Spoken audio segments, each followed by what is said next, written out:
یہ مجلس ترحیم جو ہے شہادت رہبر انقلاب حضرت آیت اللہ خامنئی کی شہادت کے حوالے سے آج یہاں موضع نوگام میں منعقد کی گئی. اس میں ہزاروں کی تعداد میں مومنین نے شرکت کی اور اس صدی کی عظیم شہادت کو یاد کیا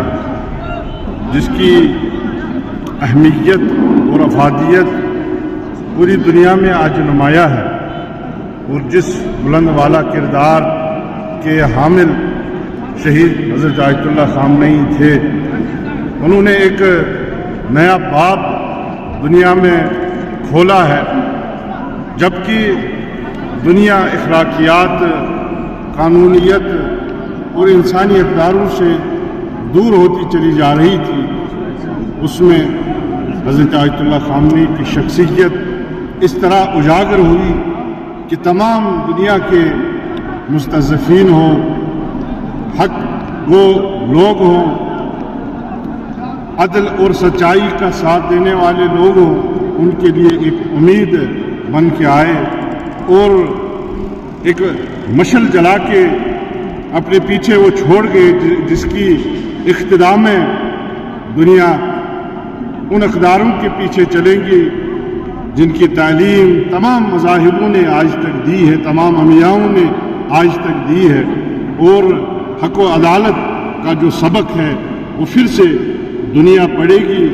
جو مرحوم منت شہادت امام خامنئی کی ہے. لہذا اسی شہادت کو خراج تحسین پیش کرنے کے لیے آج اس مجلس ترحیم کا انعقاد نوگام میں کیا گیا اور مومنین اپنی والہانہ عقیدت اور محبت کا اظہار کرتے ہوئے اس مجلس کے جو ثواب ہیں ان شہید بزرگوار کو ہدیہ کر رہے ہیں اور ان کے رفقا جو اس جنگ میں شہید ہوئے ہیں ان کو ہدیہ کر رہے ہیں. آغا صاحب، کل جب ہم نے دیکھا کہ امریکہ اور ایران کے بیچ میں جہاں سیز فائر کا معاہدہ ہوا اور اسی کے بعد کچھ گھنٹوں کے بعد اسرائیل نے سیز فائر کا وائلیٹ کیا، کیا کچھ کہنا چاہیں گے؟ جس میں 180 کے قریب شہید ہوئے، 1150 زیادہ اس میں زخمی بتایا جا رہا ہے، ایک صحافی بھی اس میں شہید ہوا ہے. کیا کچھ کہنا چاہیں گے اس حوالے سے؟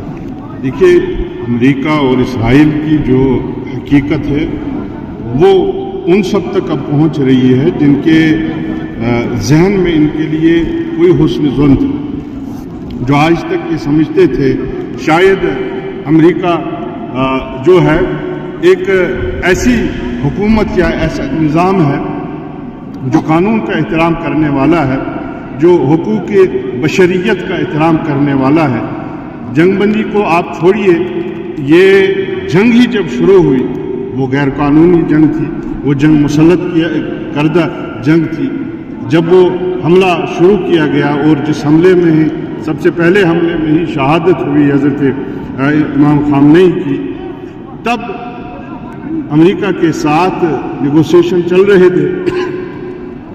جنیوا میں نیگوسیشن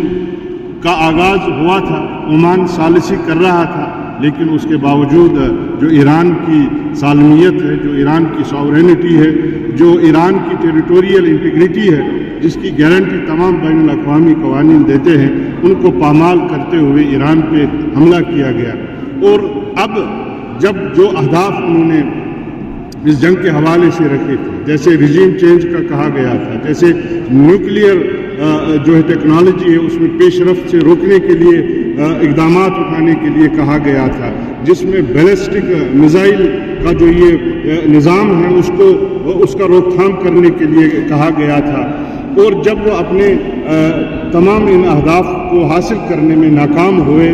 اور جو ہرموز جنگ سے پہلے بالکل آزاد راہ تھی جس کا استعمال پوری دنیا کرتی تھی، اور جب اس جنگ کے دوران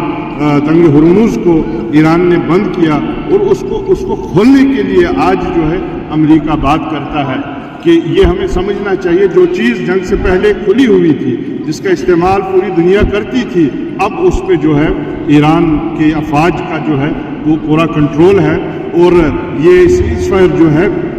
یہ ہمیں دکھاتا ہے کہ دنیا کا جو سپر پاور ہے یہ ایک پیپر ٹائیگر تھا، صرف دنیا کو خوف اور ہراس میں اس نے رکھا تھا، باقی کوئی قوت اس میں نہیں ہے. یہ ثابت ہوا کہ تمام جو ہے ٹیکنالوجی اور جو آرسنل تھے وہ اسرائیل اور امریکہ کے ساتھ تھے، لیکن جو استقامت، جو ثابت قدمی، جس صبر کا مظاہرہ ایران کی عوام نے دکھایا، جب امریکہ کے صدر نے یہ بیان دیا کہ میں پوری سویلائزیشن کو ہے جو موت کے گھاٹ اتارنے والا ہوں، تو پوری جو ایرانی عوام ہے وہ سڑکوں پہ آئے، اپنے جو یہ پلوں کے اوپر انہوں نے ہیومن چینز بنائی، جو پاور ہاؤسز ہیں ان کے سامنے انہوں نے ہیومن چینز بنائی اور ثابت کر دیا کہ جنگ ہتھیاروں سے نہیں بلکہ بلند حوصلوں سے جیتی جاتی ہے، اور ایران نے اپنے بلند حوصلے سے اس جنگ کو جیت لیا ہے۔